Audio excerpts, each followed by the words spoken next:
بالنسبه للصلصال، علاش كتخافوا منه؟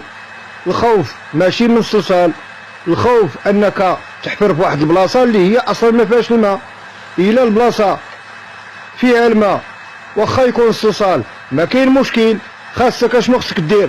خاصك دير دراسه هندسيه اللي تبين لك البلاصه اللي فيها الواد الجوفي ماشي الماء، حيت الماء اللي كيكون مجموع واحد النهار كيتسالى. خاصك دراسه اللي توريك فين كاين الواد، وإلا لقيتي الواد الحمد لله كتلقى الخير والبركه. اما الصلصال في اي منطقه كاين، في اي ارض كاين، في اي طبقه كاين. خاصك غير تقلب على الماء وسط من الارض واخا يكون الصلصال.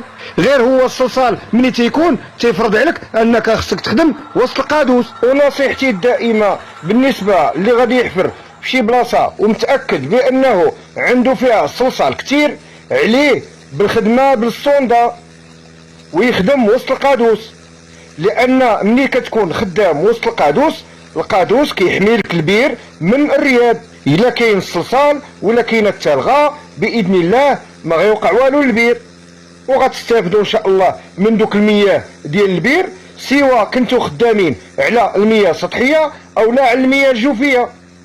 وهذا الشيء الا حنا قلناه لكم فباذن الله باش تستافدوا وما يوقعش لكم المشكل اثناء الحفر.